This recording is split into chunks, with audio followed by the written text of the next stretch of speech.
আপনাদের সবাইকে ধন্যবাদ জানাই। আমি আমাদের শহীদ প্রেসিডেন্ট জিয়াউর রহমান এবং আমাদের ম্যাডাম বেগম খালেদা জিয়া ওনাদের আত্মার মাগফিরাত কামনা করি।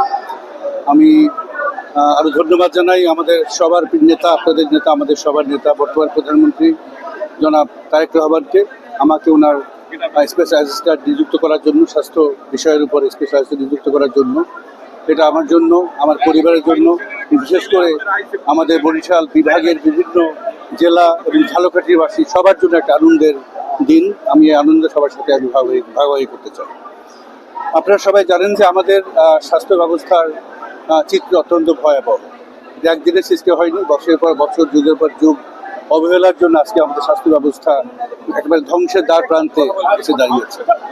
এখান থেকে মুক্তি পাওয়ার জন্য আপনারা শুনেছেন আমাদের নেতা বর্তমান প্রধানমন্ত্রী জনাব তারেক রহমান উনি বলেছেন যে আমাদের একটা প্ল্যান আছে।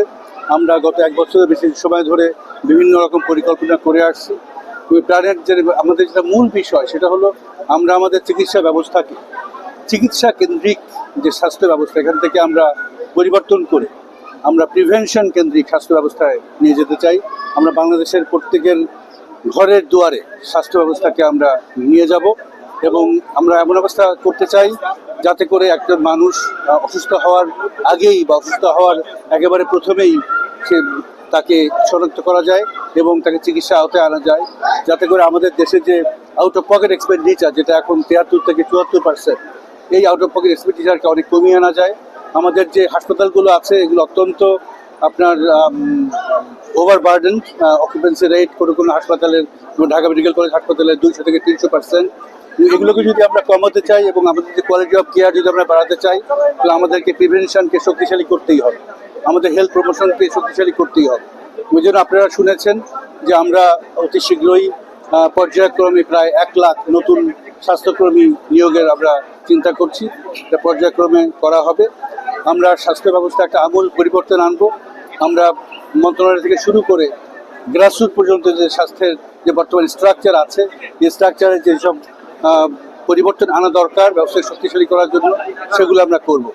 আমাদের স্বাস্থ্যে বরাদ্দ পৃথিবীর মধ্যে ওয়ান অফ দ্য লোয়েস্ট এবং গত অর্থ বছরে আমাদের বরাদ্দ ছিল 0.78 বা 77% মতো। আমরা আমাদের নির্বাচনী ইশতেহারে বলেছি আমরা এই বরাদ্দ পর্যায়ক্রমে আমাদের যে জিডিপি, এই জিডিপির 5% নিয়ে আসবো। কিন্তু একদিনে হবে না, আমাদের এগুলো পর্যায়ক্রমে বছরের পর বছর মধ্যে বাড়াতে হবে। এবছর আমি আশা করছি যে আমাদের স্বাস্থ্যের বরাদ্দ অন্তত পক্ষে 1% বা তার কিছুটা বেশি হতে পারে। কিন্তু বরাদ্দ বাড়ালে আমাদের চলবে না। আমাদের স্বাস্থ্যক্ষেত্রে সেক্টরে আমাদের এফিসিয়েন্সি গেইন করতে হবে। আমাদের দেখতে হবে যে আমাদের কোথায় কোথায় আমরা এফিসিয়েন্সি লুজ করছি। আমাদের করাপশনকে টেনে ধরতে হবে, করাপশনের লাগাম টেনে ধরতে হবে এবং এগুলো যদি আমরা করতে পারি তাহলেই আমরা একটা ভালো স্বাস্থ্য ব্যবস্থা আমাদের বর্তমান এবং ভবিষ্যৎ প্রজন্মকে উপহার দিতে পারব। আরেকটা কথা না বললেই নয়, আপনারা সবাই জানেন যে অনেক দিনের অবহেলার জন্য, এই স্বাস্থ্য ব্যবস্থা অবহেলার জন্য আজকে আমাদের সাধারণ জনগণের কাছ থেকে স্বাস্থ্য ব্যবস্থায় একটা বড় দূরত্ব তৈরি হয়েছে, একটা অবিশ্বাসের সম্পর্ক তৈরি হয়েছে এবং এই কারণেই আমাদের দেশের অনেক রোগী যাদের অবস্থা মধ্যবিত্ত বা নিম্ন মধ্যবিত্ত অবস্থানে আছে, তারাও দেশের বাইরে চিকিৎসা নেওয়ার জন্য চলে যায় এবং এ কারণে আমরা প্রতি বছর প্রায় 7 থেকে 9 বিলিয়ন ডলার আমরা লুজ করি, আমাদের দেশ থেকে বের হয়ে যায়। তো আমাদের স্বাস্থ্য ব্যবস্থা যে ভালো হবে পর্যায়ক্রমে, তার অন্যতম একটা ইন্ডিকেটর আমি মনে করি যে আমরা এই 9 বিলিয়ন ডলারকে কমিয়ে আমরা কত বিলিয়ন ডলার আনতে পারবো ভবিষ্যতে, এটা একটা বড় ইন্ডিকেটর। এটা একটা আমাদের একটা বড় ইন্ডিকেটর। সুতরাং আমাদের এই প্রাইমারি হেলথ কেয়ার যদি আমরা ভালো করতে পারি, আমরা যদি প্রিভেনশনকে যদি আমাদের স্বাস্থ্য ব্যবস্থার কেন্দ্রবিন্দুতে নিয়ে আসতে পারি, আমরা স্বাস্থ্যকে যদি সবার দোরগোড়ায় নিয়ে যেতে পারি, তাহলে আজকে যে আপনারা এই যে হামরুবেলার প্রাদুর্ভাব দেখছেন, এই ধরনের প্রাদুর্ভাবও ভবিষ্যতে হবে না। আমরা যে কোনো ভার্টিক্যাল প্রোগ্রাম থেকে আস্তে আস্তে সরে দাঁড়িয়ে, আমরা শর্ট টার্ম হরাইজন থেকে সরে দাঁড়িয়ে আমরা সব কিছুকে ইন্টিগ্রেটেড করতে চাই এবং ন্যাশনাল প্রোগ্রামের মধ্যে নিয়ে আসতে চাই।